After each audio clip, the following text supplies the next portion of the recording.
In Lesson 2, we will examine barriers. Beware this after completing this lesson for your reflection. Now you'll complete a 10-question multiple-choice quiz. Choose the barrier to critical thinking that is described in each question. There is only one correct answer for each question, and you will only have 1 minute to answer each question. Scoring 100% on this quiz will allow you to skip the module readings if you so choose. Good luck! When you tend to notice and look for information that confirms your beliefs while ignoring the relevance of information that contradicts your beliefs, this is A. confirmation bias, B. emotive content, C. red herring, or D. ad hominem fallacy.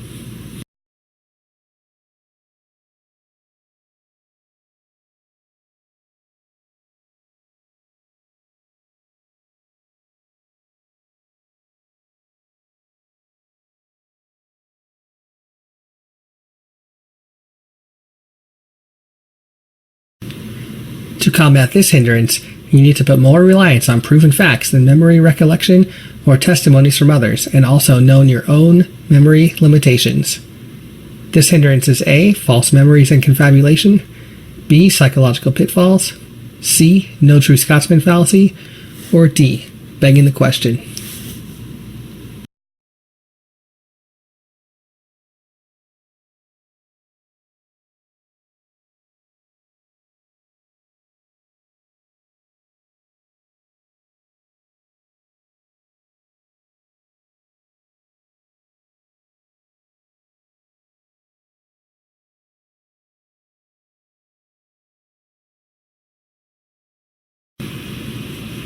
This hindrance occurs when support for a particular position or standpoint is backed up by testimony from a respected figure that's not considered an expert on the topic. You might see this fallacy occur when watching commercials on television or reading magazines. This hindrance is A. testimonial evidence, B. poisoning the well, C. sociological pitfall, or D. false analogy.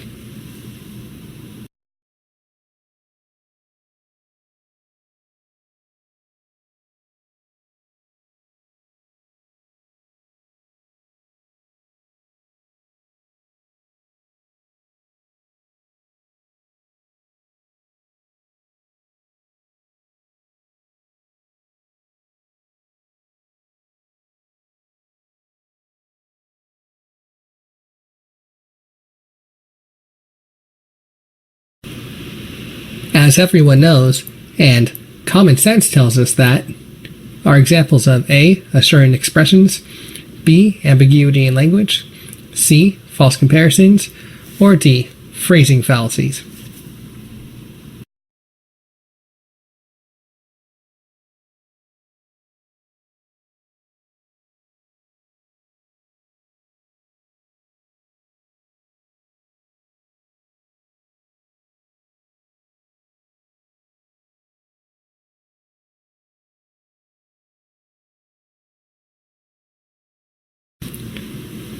This limitation involves a word or expression that can be understood in more than one way. This limitation is A. language proficiency, B. dialect, C. ambiguity, or D. emotive content.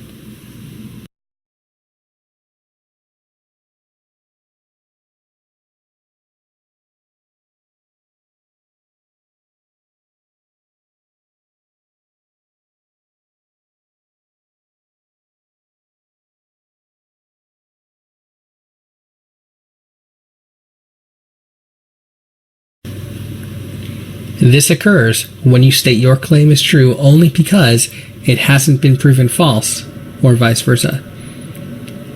A. poisoning the well, B. superstition, C. false implication, or D. argument from ignorance.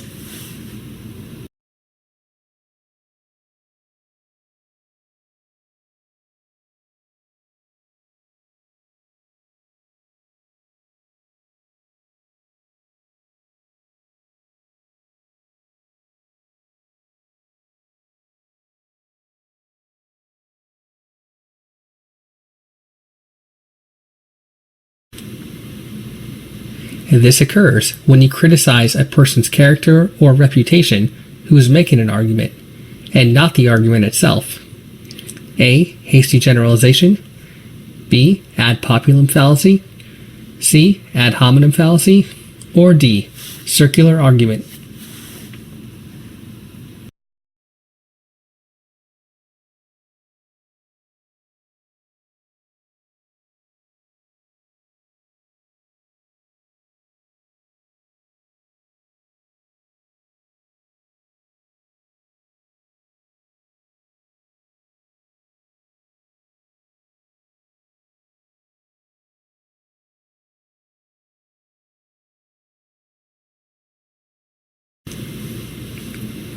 This can happen when someone attempts to divert attention to an issue irrelevant to the issue at hand.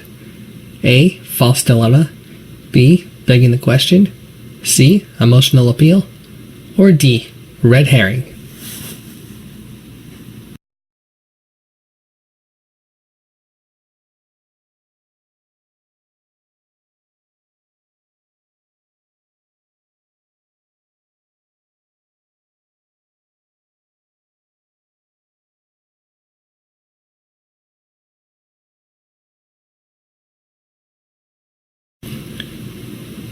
This type of fallacy can be considered a quote-unquote preemptive strike against an opponent. It occurs when you attempt to create a prejudicial atmosphere against the opposition before he or she has had an opportunity to say anything. A. Poisoning the well. B. Hasty generalization. C. Ad hominem fallacy. Or D. Bandwagon fallacy.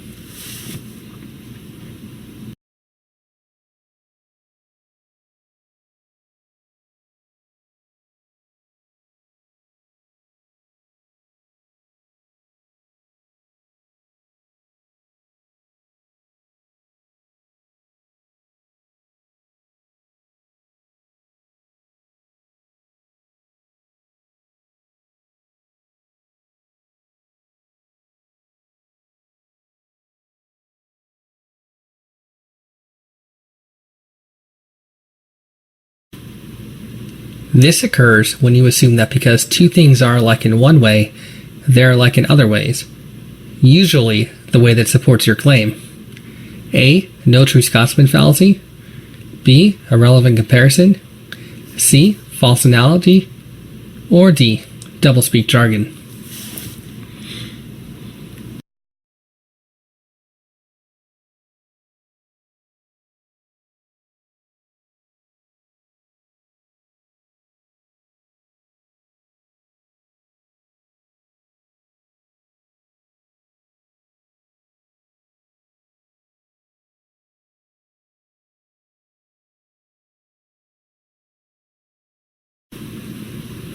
Great job completing the quiz. Please click the Continue button at the bottom of the screen to proceed.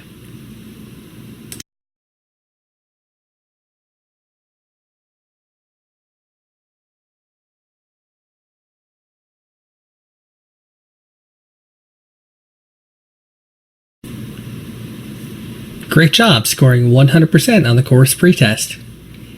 If you'd like to continue on to the module readings about critical thinking barriers, click the top hyperlink.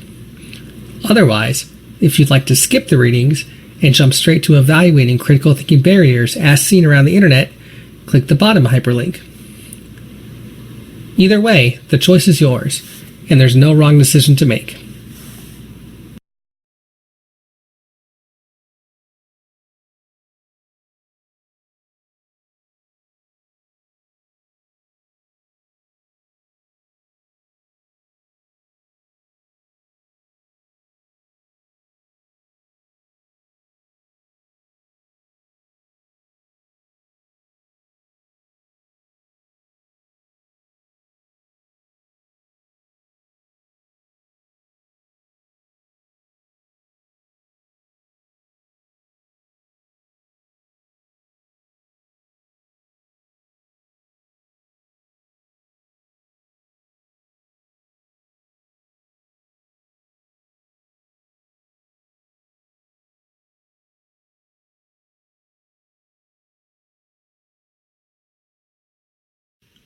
Examine the infographic relating to childhood vaccinations at the website provided.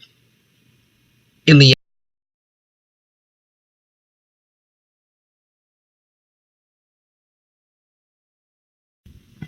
Read about critical thinking barriers.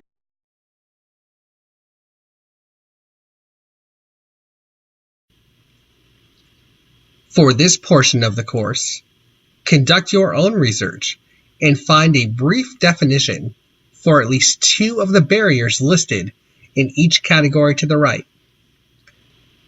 Post the definition you find and the source from which it came, along with an example of the barrier, in the shared Google Docs Excel spreadsheet in the class discussion forum. First come, first served. You will not be allowed to replicate barriers in the spreadsheet until all listed barriers have